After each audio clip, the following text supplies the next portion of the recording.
and welcome to The Sacred. My name is Elizabeth Oldfield, and this is a podcast about the deep values of those who shape our common life. It's become a cliche to say we live in divided times, but I think we all feel this sense that it's harder and harder to understand people who aren't like us or who disagree with us, and to get a sense of the perspective of another tribe, except in a really adversarial setting. I started this project because I got quite worried about the ways in which technology and our information environment and our political climate are encouraging us to think other people are not just wrong, but stupid or even evil. I wanted to become, because it doesn't always come naturally, more curious, more empathetic, and ultimately part of the solution, not part of the problem around this issue of rising polarization. And to be honest, before it all sounds a bit too earnest, I'm also just really nosy. I'm really interested in people and how they came to believe what they believe, how they ended up where they are, and how they think about how they use their voice. I really love chatting to guests. It's such a privilege that so many have been willing to actually be quite vulnerable, to self-reflect, to share something of their own story, their own hunch about what a good life might be, because ultimately, aren't we all pondering, at least semi-consciously, that question in the background? I've spoken to guests from such a wide range of different professional backgrounds, from every point on the political spectrum, from every set of metaphysical, well, every is probably an overclaim, from many, many points on the political spectrum, from many different perspectives on metaphysics, belief, non-belief, and I always come away with my, honestly, often unlovely prejudices punctured and a deeper sense of the complicated human being in front of me. In this episode, I spoke to Zing Tsjeng, who is the editor of Vice UK, the author of Forgotten Women, which is a book series, 4 books actually, telling stories of, as it says, forgotten women. And she's also the host of the BBC podcast United Zingdom. We spoke about the legacy of her childhood growing up in Singapore, what role Vice plays in the media landscape now, and the public narratives around East and Southeast Asian, or ESEA, identities. There are some reflections from me at the end as usual, and I really hope you enjoy listening. Zing, I am going to not ease you in at all. We're going to try and go deep, quick, which is always a bit uncomfortable, particularly when we've just woken up or we're just adjusting. So please don't worry if it feels awkward. And we can always come back to some of these themes. But I am terrible at small talk. And I really love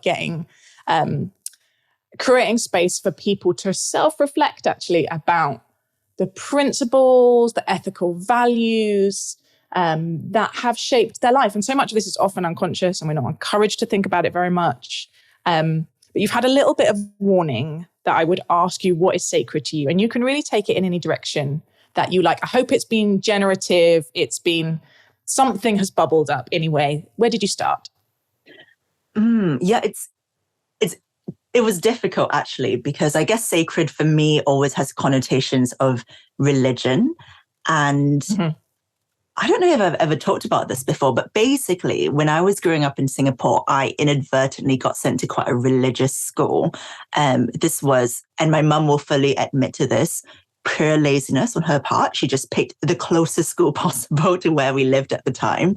And it was a really, really Presbyterian Christian school. And I would even go as far as to say it was quite fundamentalist, really. We had a in-house pastor who would preach to us every single morning. We'd start school in the morning singing hymns. In fact, we'd actually blast the Christian hymns out in the very residential neighborhood the school was in, which I feel like at 7 a.m. in the morning is not really what you want to wake up listening to, right? And that's not loving your neighbor. It's not really not loving your neighbor. It's definitely not loving your neighbor if they're not a morning person. So we had this pastor, we had, regular lessons that were called Christian values. And she talked to us about, what God wanted for us and what was sacred and, what was the Christian thing to do. And a lot of it revolved around converting people and evangelizing. So 10-year-old me, gets goes to this school and listens to this adult tell you, and in a very sincere, and she fully signed up to it. She really believed it. She was like, if you do not convert your family, they are going to burn in hell when the rapture comes, which is very intense for like a 9, 10, 11-year-old to listen to, right? When you're very impressionable. So I grew up genuinely believing this stuff because I was being taught it in school. And I would And your parents weren't Christians? No, my parents weren't Christian at all. I think in the general, I mean, you could loosely describe them as Taoists. So, Taoism, you have a bit of ancestor worship. We'd go and clean the graves of my grandparents. It was very, loosely culturally Taoist in the way that many Singaporeans are. So they had no idea I was being indoctrinated at the school at all until I had this conversation with my mum where I sat down and I was like, we are all going to die. We are literally going to go up in flames unless you convert to the gospel of Jesus Christ. And to her credit, my mum did not blink at all. And she basically sat me down and was like, okay, so you're saying that unless we convert, we're going to go to hell. And anybody who's not a Christian, no matter what they do, if they don't convert, they are all going to burn in hell. And I was like, yes, that's exactly it. You've absolutely nailed it. And then she goes down this list and it's like, okay, so, by this logic, Mother Teresa, chill, she's going to heaven. She's chill. And I was like, yep, Teresa, she's going to heaven. And then she goes down this list and it's like, okay, what about Gandhi? Gandhi's not Christian, right? So does this mean he's going to hell? But didn't he do all this good stuff? And I was like, oh, yeah, I guess by that logic, Gandhi would be in hell. And then she just goes down this list of people who, are genuinely regarded as really good people, but aren't Christian. And then by the end of this conversation, I have been fully de-radicalized. And I was like completely blown away. I was like, oh yeah, I mean, this is just logically inconsistent with what everyone's been telling me at school. And actually, maybe what I'm learning in school isn't right. So that to me was kind of one of the, I would say, the formative philosophical / spiritual religious experiences when I was a child, where, my mum really calmly, didn't shout at me, didn't make fun of me for, believing these things, even though, I think the sight of 10-year-old me frantic with panic that she was going to go to hell was probably quite amusing for my mum. She just took me at face value and talked me through it and, explained to me and taught to me and took me seriously and said, by this logic, like all these people would be going to hell. And do you think that's fair? Do you think that's just? Do you think, if there was a supreme being or a God, do you think that's what he would want for people? And that's how people would get rewarded for doing good things in their life. And she kind of just really kind of, I think, yeah, she de-radicalized me in quite like a simple, straightforward way. I mean, I was only 10, but I think that experience for me was really formative. Did you stay at the school? So I went there. I finished primary school, but I left for secondary school, which I think to a non-denominational school, which I think was for the best. Yeah. Yeah, it's really interesting. I can totally understand why you would have some allergy to the religious associations of the word sacred. I like it if you're able to kind of bracket that stuff out as a way of getting, like, for religious people, those things might be sacred, but I think everyone has some deep things that if you offered them money to give up, they would feel quite conflicted about or compromised, that probably do unconsciously shape our life, whether it's, for some people it's equality, for some people it's nature, for some people it's, lots of these things we don't even know. Is there something that kind of plays that role in your life? And please don't use the word sacred if you don't want to, but maybe like deepest principles or kind of guiding things. I think treating people with kindness and treating people in good faith is important to me. Just because, and going back to the way my mother treated me, she was really kind about it. And she was really she took it in good faith. So I think those have been things that are really important to me through all my life. And also just to be kind of open-minded. I think that, growing up in Singapore, which, and I think things have changed a lot since I left, but growing up in Singapore at the time I'm going to say like the 90s and the early 2000s, it was quite a conservative place. And it was pretty homophobic. It was pretty sexist. And it was basically almost everything that I don't consider myself now. And I think one of the things that was really formative for me when I was growing up was the homophobia of Singapore. So I'm bisexual, and even just being kind of coming to terms with that in Singapore was really, really difficult, because it made me the object of gossip and rumor at school. I was bullied because of it. Teachers would allude to it. It was really not very nice to kind of have to go through that when you were a teenage girl.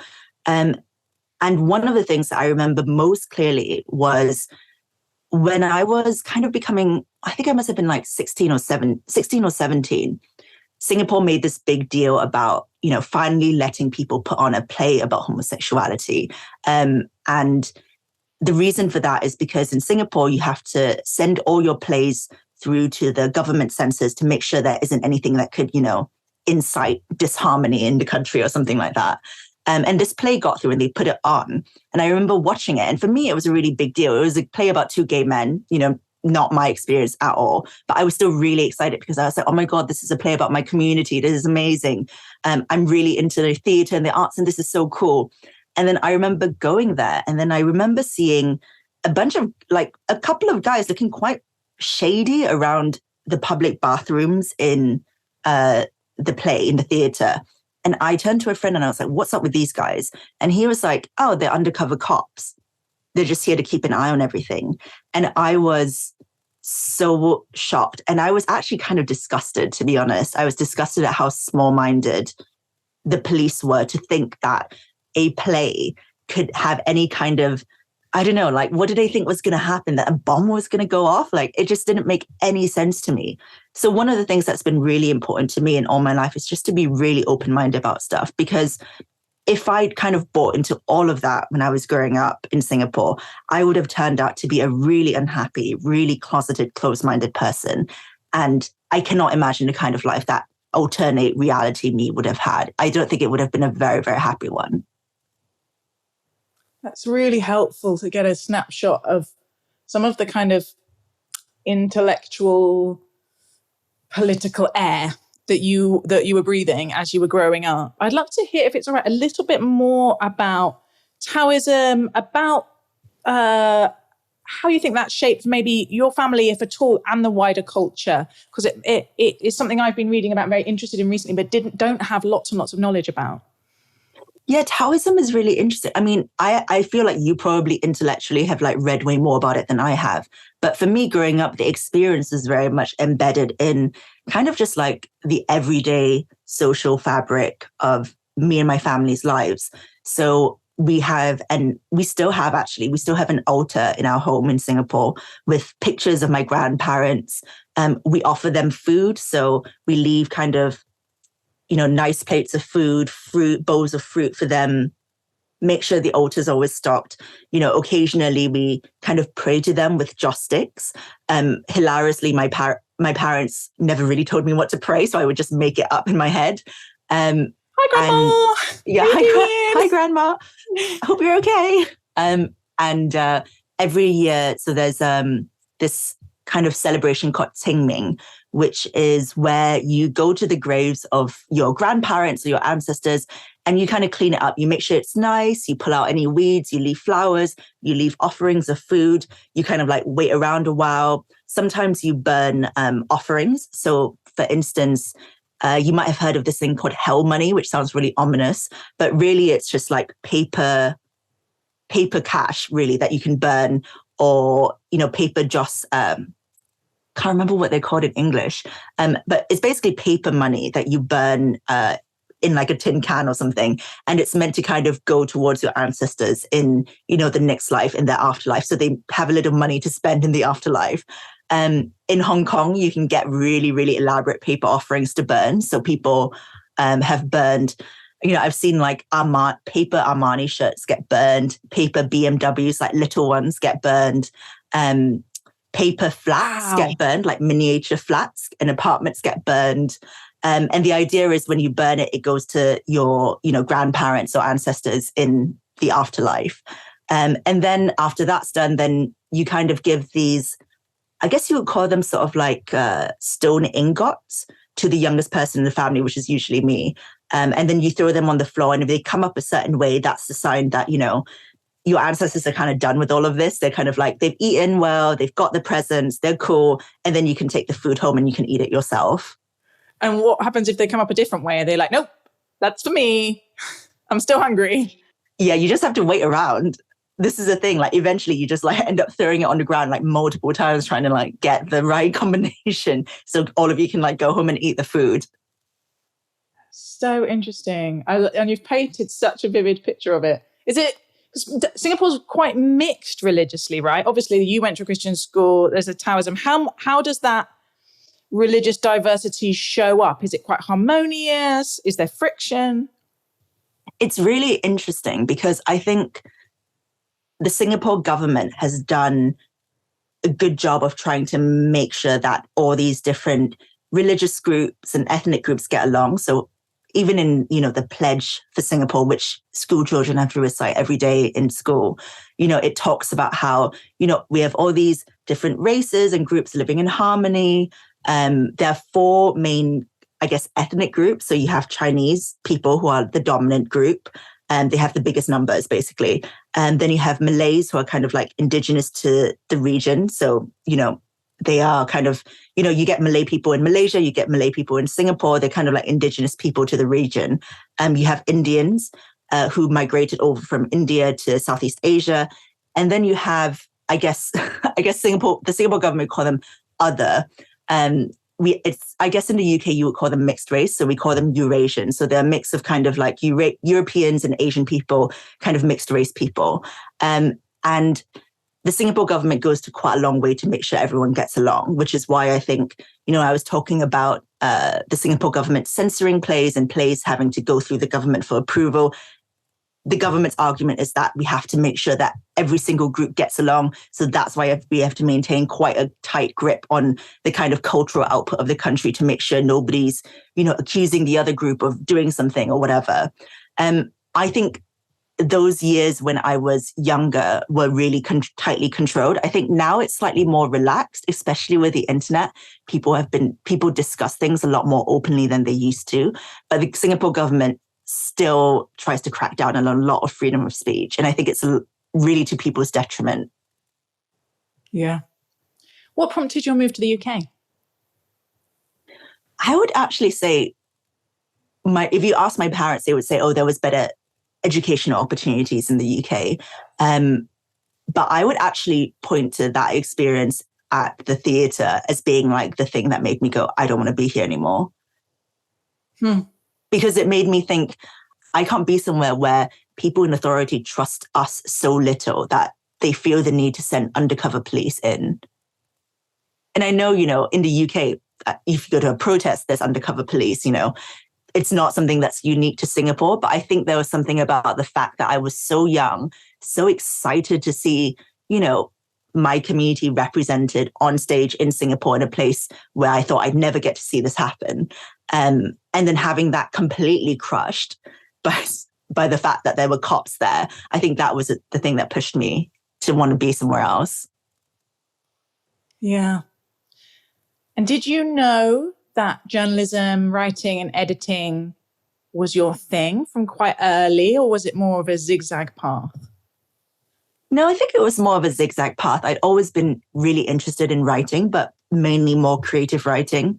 And then when I started university, I started doing the student newspaper, but honestly, it was just a bit of a laugh. I mean, I had loads of fun doing it. I made so many friends. And then I think weirdly by third year, I was absolutely desperate for a job. So I started applying to advertising schemes, like advertising grad schemes, and got absolutely nowhere, which is probably for the best, because I might still be in advertising now if I gotten onto one. And then I kind of thought, oh, I'd won a prize for student media. I'd done an internship as part of that prize. And then I was like, oh, well, I don't really know what to do. Maybe I should just do a master's in journalism. And that was the thing that kind of set me on the path to becoming a journalist. And you had this extraordinary rapid rise to editing Vice UK.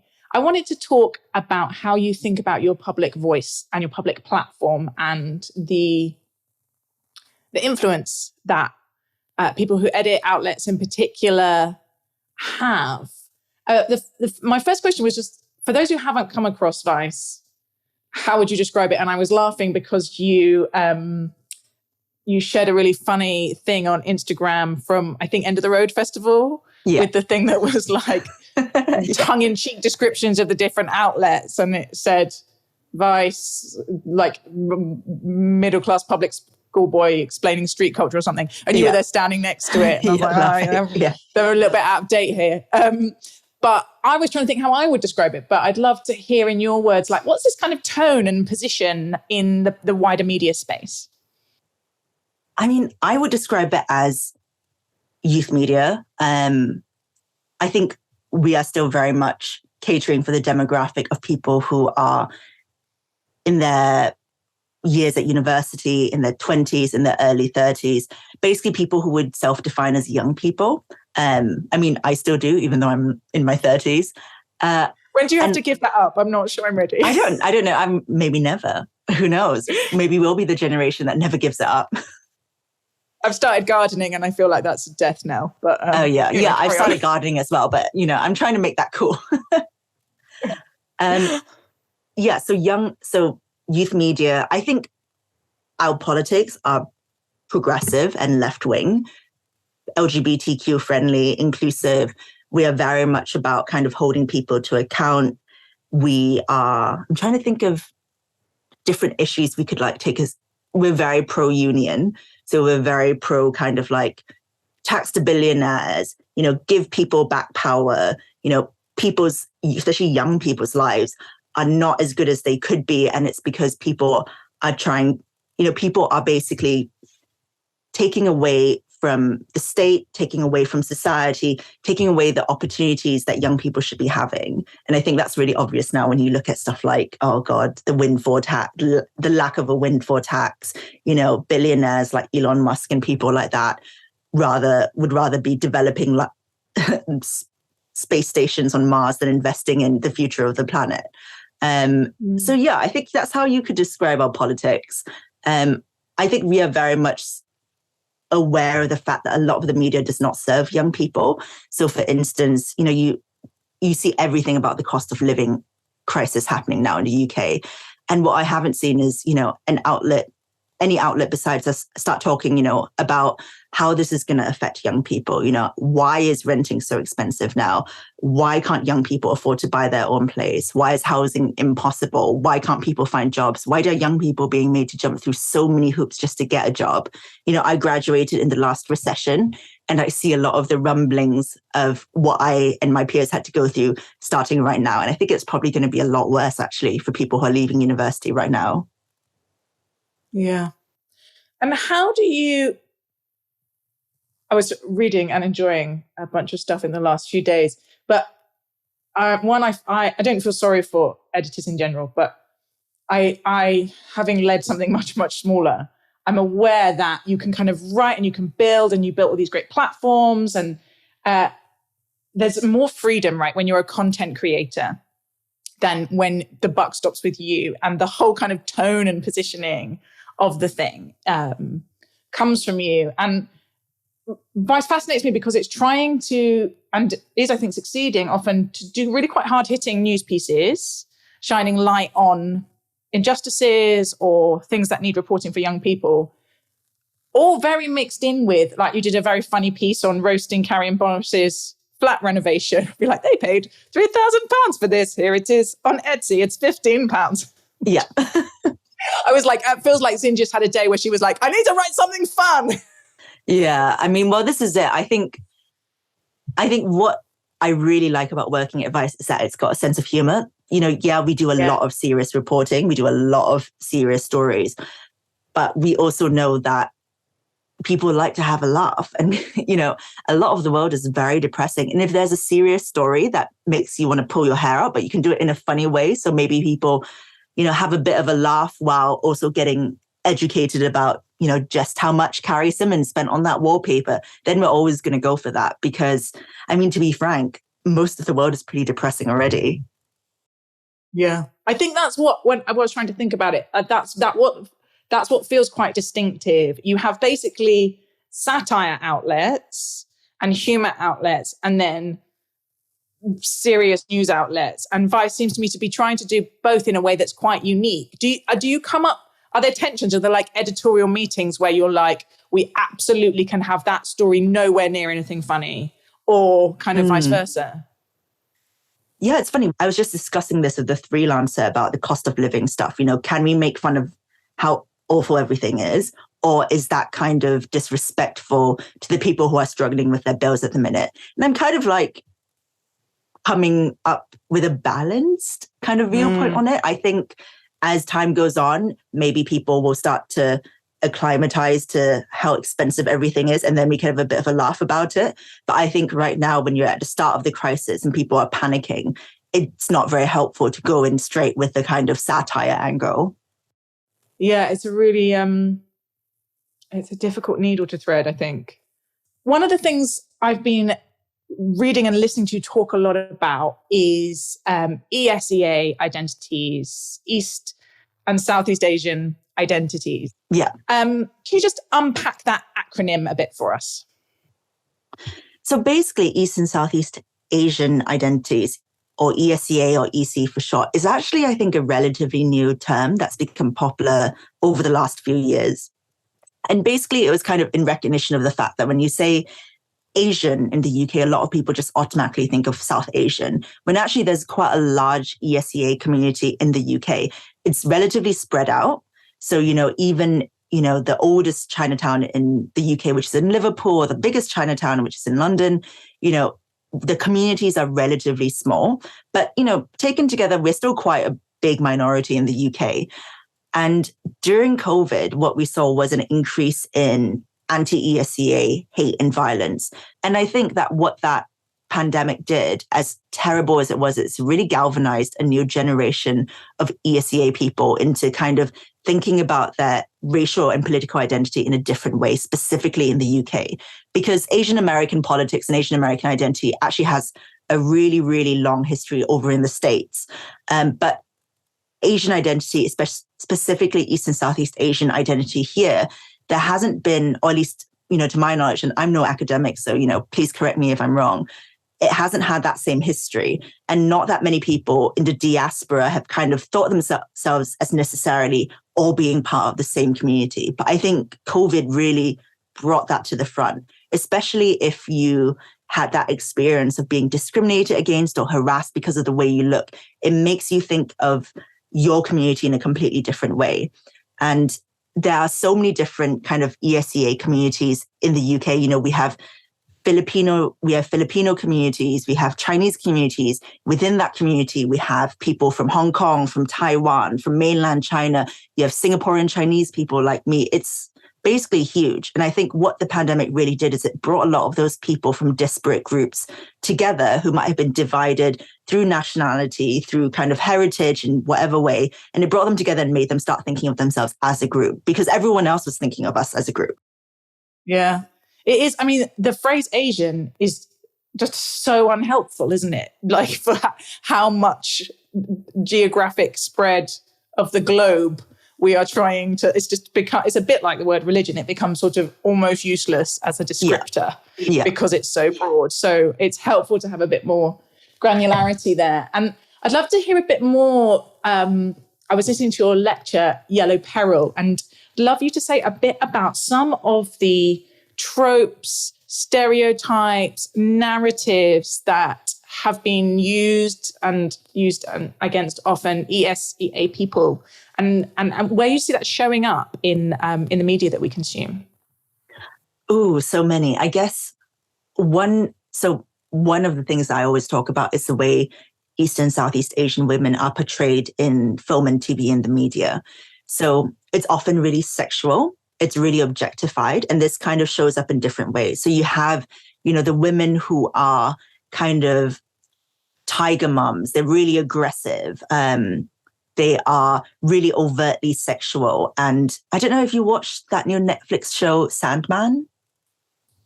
I didn't.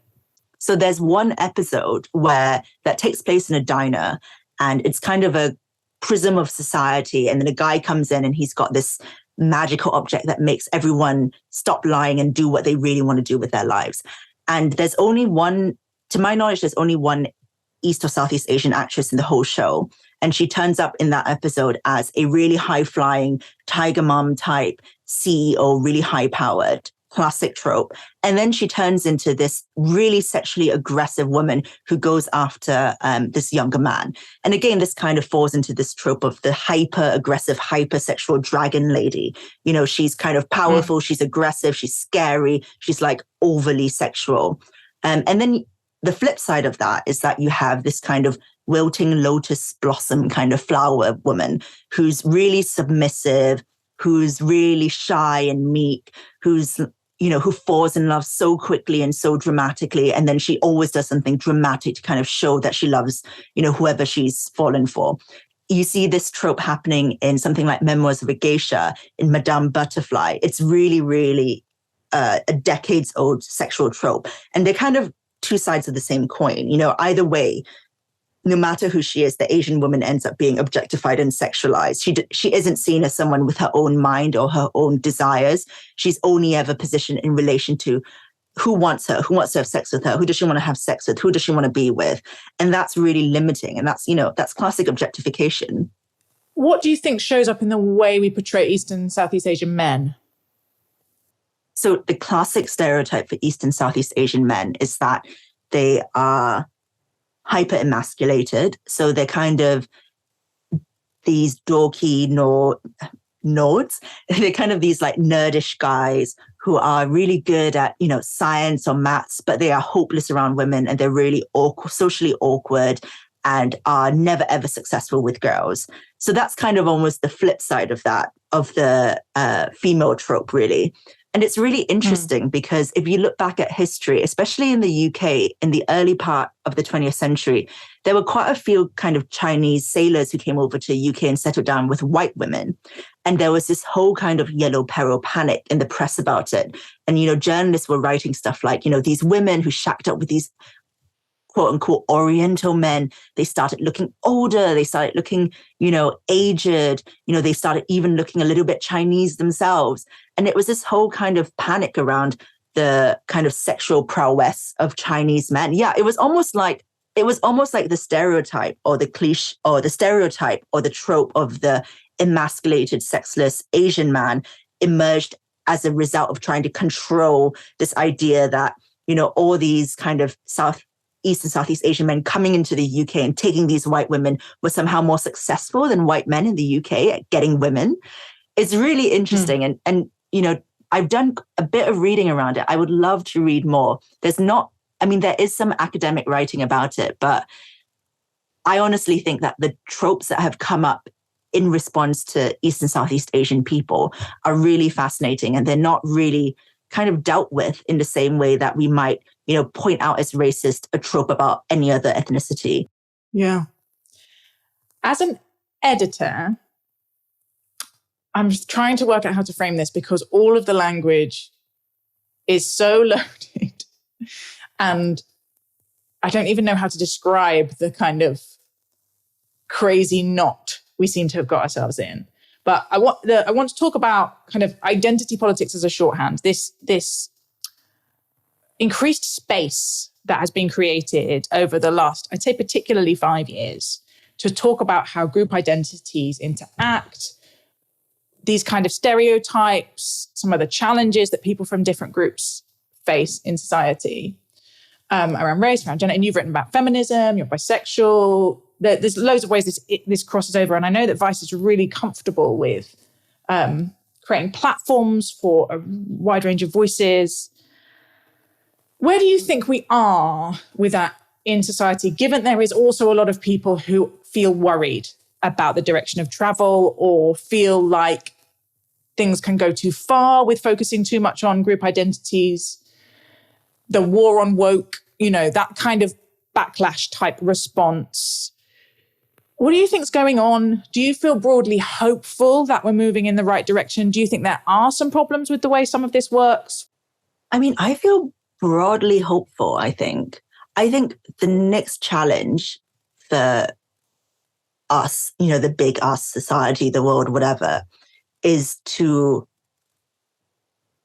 start looking at ways in which we can build bridges between people. And I mean that in the sense of, what I find most heartening happening now is if you look at the world of work, you see a lot of people starting to set up unions. You start to see people, places like Amazon, like Starbucks start unionizing, and a union by default. And I was a union rep myself at Vice until I couldn't sadly no longer be, until I became the editor and I sadly couldn't be part of it anymore. And I know from my experience being a union rep is that a union is a really unique thing in that it necessarily has to draw from a huge group of people. Yeah, you all work in the same company, but you might not have that many things in common, on paper. And then you all have to kind of reach a consensus on what to do. Whether that consensus is, okay, like as a big group, we're going to let, the organizing committee handle this thing, but we're going to ask for a vote on this other thing. We're going to treat management a certain way. I think that what has been really helpful, especially with my experience in unionizing, I'd never ever done it before, is that it made me really hopeful about the kind of things you can do when you all decide to make an effort to build bridges with each other and to take something on that seems insurmountable. How easy do you think it is? I'm thinking of something like community organising, Citizens UK, which has done a lot of that, bringing people together from different institutions and organisations around a common purpose, around a common problem.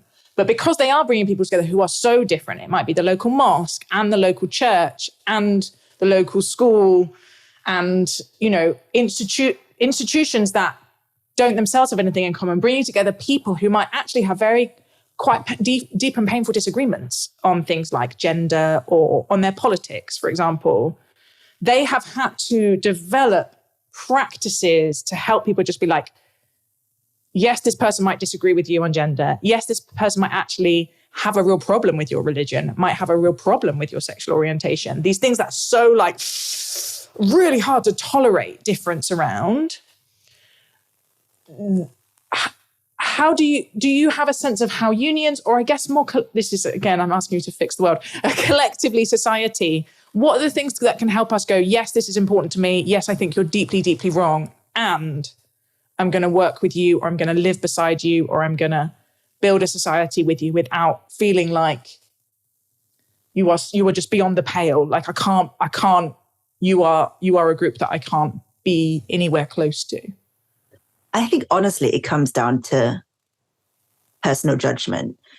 I can't sit here and tell people the most important thing that you have to disagree with someone on is X, because that's completely subjective to someone's own personal experience and their upbringing. I know what mine are, you probably know what yours are. But I think everyone, when they engage in kind of communal politics like that, has to kind of make a judgment call on what those things are most important to them for. Everyone, when they engage in community politics, has to in some way sit down and decide what are the things that are most important to them, what are the things that they will not compromise on. So, if you are in a union, for instance, maybe the thing that you will absolutely not compromise on is giving up someone's, and then this is a US example, I guess, giving up the right to someone's health insurance and being like, okay, well, I don't really need, I'm relatively young and healthy, but my belief is that every single person in this company should have full coverage health insurance. And I'm not willing to sit at a negotiating table with management and say, oh yeah, in order to get this one thing, yeah, we'll give up health insurance. because it won't affect me and I'll be fine. So I think that's the kind of thing that's really difficult, right? I think that's the fundamental problem with politics now. And it's, you could argue that's the fundamental problem with something like the Labour Party now, because they feel like they have to stand for everything and they have to please everyone. And therefore they end up pleasing nobody. Whereas I feel like the Conservatives are actually very good. Well, I would think until recently are very good at keeping internal disagreements under the surface and never letting it leak out.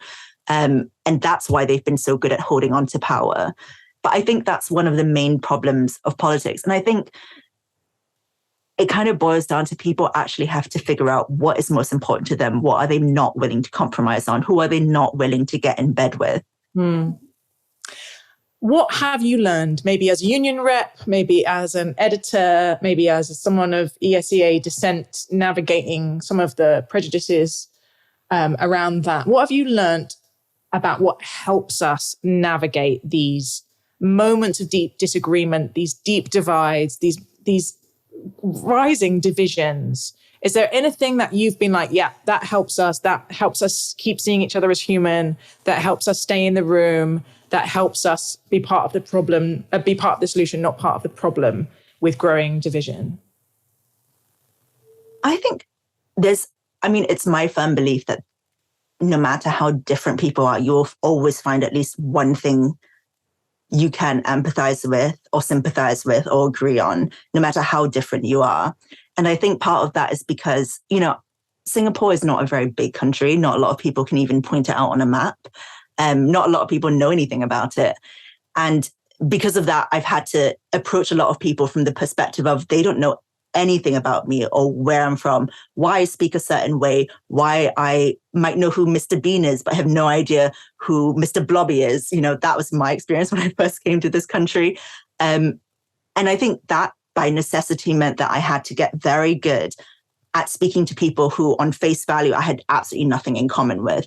Coming to the UK was such a huge culture shock because, as amazing as all your films and TV shows are, they don't really communicate a lot of what the UK is actually about to people who didn't grow up here. So when I came here, the drinking culture was a huge shock.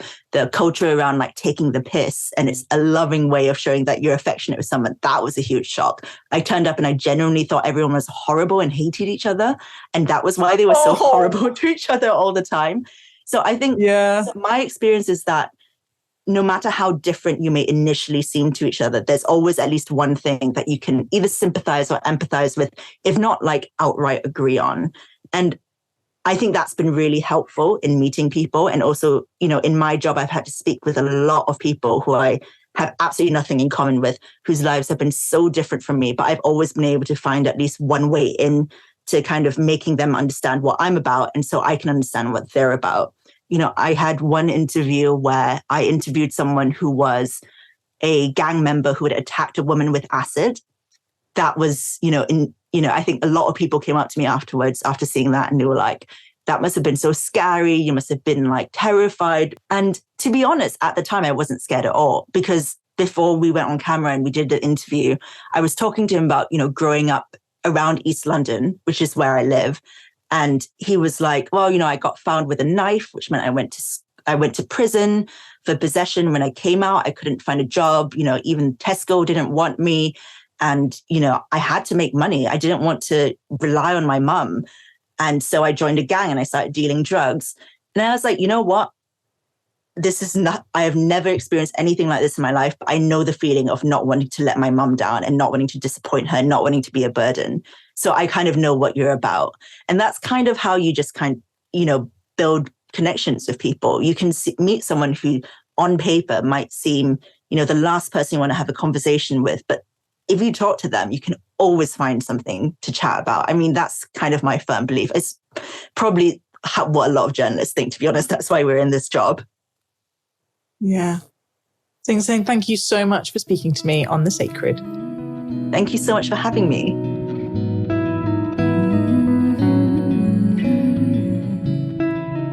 Well, I really valued someone who has never been to Singapore or doesn't really have anyone close to me who grew up in Singapore, that little snapshot, that little sense of Zing's childhood in Singapore and how it's formed her, and particularly that kind of thread of a kind of authoritarianism. An authoritarianism designed, at least in theory, to kind of keep the peace between different groups, to not allow polarization or conflict to build, but obviously with some really negative consequences as well, which I think Zing might say has really shaped her politics now, has been part of how she's ended up as the woman that she is. And obviously there's a kind of echo of that in the school that she went to, that it sounds like was her experience of it was as quite dogmatic. And that lovely kind of parenting moment with her mother feeling really kind of heard but not shamed was a really kind of personal detail.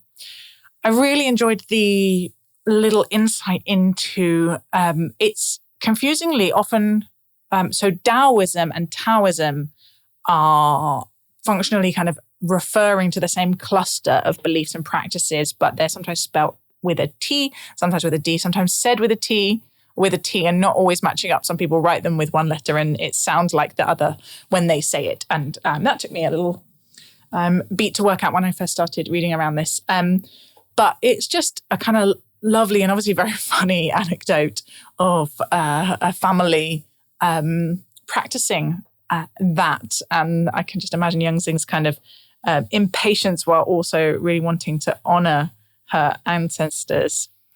And that final thing on Singapore is this sense of, what do you do about diversity? I didn't get a chance to speak to Zing about it very much, but I was reading that there's quite a lot of kind of, or there certainly has been quite a lot of kind of underlying tensions between Chinese Singaporeans, Malaysian Singaporeans, that there's a strong Christian community and a strong Buddhist community and a Taoist community, and that it is very peaceful in one sense, but possibly peaceful